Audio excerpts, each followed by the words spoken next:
Good morning or afternoon, healthy living folks. It's Derrick, physical therapist from Select Physical Therapy. Hope everyone's doing well. Hope you're all staying safe and healthy. While all of this is going on, I thought I'd spend a little time with you today and talk about getting out of your house, staying safe, maintain your 6-foot distance from other people. But getting out of your house, and a lot of people are starting to walk now. A lot of people are trying to engage in exercises and activities that they haven't done in a while. Some people are picking up golf again. Some people are playing tennis. Some people are playing outdoor pickleball. There's a lot of different things that the internet is suggesting that we get out and do. So I thought I would address a problem that might be going on with some of you, and that is aching feet. Why are my feet hurting? I've got good tennis shoes. I'm going out and I'm just doing a little bit at a time, but my feet are absolutely hurting. So I thought I'd spend a little time on video and go over things go on with your feet, and making sure that you are using the right shoe for the right activity. Now nobody's going to go, especially guys, nobody's going to go out and try to play pickleball in that. So we can rule that out. But we want to make sure that you've got the right footwear for the right activity. So how do we do that? If we're going out to play soccer, if we're going out to run, if we're going to play tennis, if we're going golfing, you need different footwear to take care of yourself. And look, I get updates all the time, just like you guys do. But with all the footwear that's available out there, how in the world do you choose? I don't know if you guys can see that, and you can't really go to the mall anymore. You can't really go to Dick's. You can't really go to Academy and pick out shoes, but you might be doing it online, and there's thousands and thousands of shoes out there to pick from. So the first thing that I thought I'd do is talk about your feet, and you're gonna have to analyze your feet. Select Physical Therapy, we're still working. Therapists are still in-house at our various clinics. We're not at Healthy Living because it's closed right now, but we are still in our various clinics. So if you have questions regarding this and specific questions on what shoe is right for you, perhaps we can do a video chat. Our clinic in Midwest City is doing a telemedicine, so they will be able to help you through your computer's camera and get you taken care of that way if you have specific questions after this video. But the big thing to know with your feet is, what do my feet look like? What's going on? So this is just a diagram to show you that the foot, depending upon how the heel hits the ground towards your toes as you step and push off, that will dictate what type of support you need in your shoe. The video isn't here, but the perfect structure for supporting weight in nature is the triangle. It is the strongest shape that is out there. The arches of the foot, there's 26 bones of the foot make up 3 arches. There is an inside arch, an outside arch, and then there is an arch that goes just under the ball of the foot. And together they form a triangle. And that's where the support for the foot comes from. That's what allows the foot to absorb somewhere between 1,200 and 1,800 foot-pounds of force as the average person is walking. There was a sports science study done on Adrian Peterson several years ago, and Adrian Peterson, they recorded him at exerting 5,400 foot-pounds of force into the force plates as he ran and changed directions. So the feet are capable of absorbing a lot of force. However, just like a regular triangle, if one of those arches has fallen, if one of those arches is weak, then you're going to need help from your shoes in order to support that weight. And if your shoes aren't supporting that portion of the arch that's in trouble, then you're going to have problems with your walking, very simply. You're going to have problems with your sport. You're going to have problems with your activity, whatever it is you're doing. There is a way to strengthen those arches so that you have a strong triangle in your foot. And I will go over a couple of those exercises at the end. So let's go into a little bit deeper with the shoes and all the shoes that are out there for all the different activities. Because if you get the wrong shoe for the wrong activity, and you can clearly see this as an x-ray of a person's foot. It's blown up several times, I apologize. But this person was wearing a flip-flop on a construction site, and very clearly right here, right up there on the end, you can see a sheetrock screw up through the flip-flop into the foot. So kudos to the medical staff that took this x-ray to see exactly where the sheetrock screw was getting the foot and make sure it's not hitting a major artery. But obviously wearing a flip-flop out to a construction site, few of us would do that. However, this person did. You gotta have the right shoe for the right activity, folks. And that's the main point of that little video there. If the arches of your feet are not strong, or if they're not supported for you, you can get different kinds of pains in your knees, in your ankles, also in your back. This little section shows on the far right is normal alignment for knees. In the middle is what we used to call bow legs or genu varus. And that's a situation where the outside of the arch has fallen. The outside leg of that triangle is weak. The shoes are not supporting it, and it can allow the legs, the knees, to bow out as you're standing, as you're walking. The far left picture, we used to call it knock knees. The correct term is genu varus. Genu valgus. So genu valgus knees, they bow in, they hit together. And this is a situation where 9 times out of 10, the inside arch has collapsed or is weak. These are the people who pronate. These are the people who the inside of the shoe is really worn. They need arch support. And a lot of places will tell you you even need an orthotic. However, if you do some strengthening exercises, you may be able to get by without orthotics. And remember too, guys, so the people whose inside arch has collapsed, the people who are pronators, they've also been told their whole life they have flat feet. Once upon a time, the military wouldn't let you in because you had flat feet. Those days are gone too because we have orthotics. But just because the arch appears to be collapsed or flat does not mean the foot is not strong, and it does not necessarily mean that you need orthotics. Notice I said necessarily mean that. There is a very well-known basketball player from the 90s and 2000s that has flat feet to this day. He played his whole high school and college career with flat feet. When he got into the NBA, they put him into arch supports, and when they did, he had foot problems. And he continued to have foot problems until they took him out of those orthotics. He recovered, was able to continue his NBA career.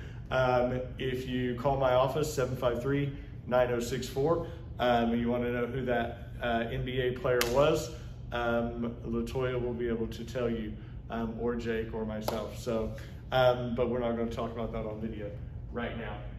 So depending upon how your feet are supported or unsupported in your shoes can cause knee problems, can also cause back problems. And that's this next slide. You get all kinds of posture deviations depending upon how your feet hit the ground. These posture deviations aren't necessarily there whenever you're sitting. A lot of it depends upon your sitting surface. But standing up, when you see these different kind of postures, whether it is a lean back, whether it is what we call a sway back or an anterior pelvic tilt, or it's a posterior pelvic tilt with an increased kyphosis, or even a forward head. Those postures can be, a lot of times, dictated by what your feet are doing. So that last picture on the far left is what upright, good posture looks like. So, how do we use all the different things in a shoe to help control some of this stuff? I'm glad you asked. So first thing we're going to talk about is the condition of pronating. It is the most common problem with feet. It's where that inside arch, the inside leg of that triangle it's weak or it has collapsed completely. Most shoes these days have arch supports. You can buy different orthotics over the counter. You can get custom orthotics that build up your arch. So on a video, there are stores not currently open that will actually video you while you walk, and will show you that on this far left picture for you guys, how that foot has angled in and the inside of the shoe is wearing. The easy way to tell that you're pronating, that your inside arch is weak or it has collapsed, is look at the shoes that you wear most often. If the inside portion of the heel and the sole of the shoe is really worn, then yeah, you might be over pronating. You might need some correction. So that's the easy way to tell. The second picture here, the second slide, has a lot to do with something that we call drop. One of the big problems I see, especially with runners, is that they will get into a shoe that has more drop than they have the flexibility or strength to handle. Drop is the difference between how much cushion you have in the heel versus how much cushion you have toward the toes. It's measured in centimeters. So most shoes companies know exactly how much drop each model of their shoe has. Normal drop is 12. That comes from way back when we first started wearing shoes. We figured out pretty quick that a drop of 12 allows optimum height for the heel toward the sole of the foot, to give you a little bit of an incline and give you support through that Achilles, and give you less wear and tear on your knees. The more you go, or the less drop that you get as that heel goes closer to zero, the harder your Achilles tendon has to work, the harder your calf has to work, the stronger you need to be. So if you're having a lot of heel issues, especially around the back side of the heel, it may be that your shoe has too much drop. And you can go online, look up your specific brand of shoe, and look up drop, Google drop, and it will tell you how much drop your particular shoe has. If you've got specific questions on that, give us a call. Excuse me. Give us a call at 753-9064, 405-753-9064, and we'll answer those questions for you. So that slide is about drop. The cushion in your shoe, different surfaces require a different amount of cushion. The hardest surface that we have here in Oklahoma that we walk and run on is concrete. Concrete has no give. If you've ever watched a slow motion video of a bowling ball or a metal ball or a weight being dropped on concrete, concrete shatters. If you watch that same video of a bowling ball or a metal ball or a weight being dropped on asphalt, asphalt has a little bit of give to it. So if you're running on concrete and asphalt, the two hardest surfaces, you need a shoe that has a lot of cush. If you're walking on those surfaces, most of our trails in Oklahoma are concrete. Some of them are asphalt. You need a shoe with quite a bit of cush, and cush is very easy to see in any shoe. So know what surface you're working on. The last pick over there, it's harder to see if we can zoom in on it. Tread makes a big difference. If you are on a court, but you're wearing cleats, you're not going to have good traction. You're going to slide all over the place. And I'm talking more like soccer cleats, football cleats that you would wear on turf, because there's a big distance in between each surface, and that's not a good surface. That's not good contact surface to surface. But if you're on grass, if you're on a trail, then a cleat or a shoe with more knobs on it would be more appropriate in that situation. If you're on a court, if you're on a track, you want as much contact with that surface as you can get. So going with more of a cross trainer, going more of a walking shoe or a court shoe is going to be better. Think about a basketball shoe versus a football or soccer cleat. The tread is completely different based upon the surface. So make sure that, you know, for golf, you need more of a cleat type tread. For tennis, depending upon whether you're on a clay court or a grass court or a artificial turf, you need more of a court type shoe. So make sure that your tread is appropriate for whatever sport you're doing.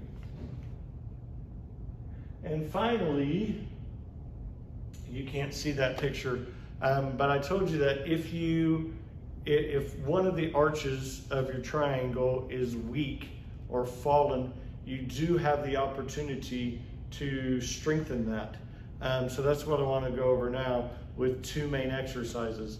First exercise is called toe yoga, and it starts with the big toe up and the outside toes down. If you cannot do this, then you obviously have some very weak feet, some very weak toes. You should be able to hold this for 10 to 20 seconds. You should be able to do at least 5 repetitions to 10 repetitions. Again, it's big toe up, outside toes down. Second part of toe yoga is big toe down, outside toes up. So it's the exact opposite. Again, you should be able to hold this for 5 to 10 seconds. You should be able to do between 5 to 10 repetitions. The more you do, the stronger your foot will get, okay? Last exercise is directly for that inside arch, and it is to push your heel and your toes into the ground and lift that arch up.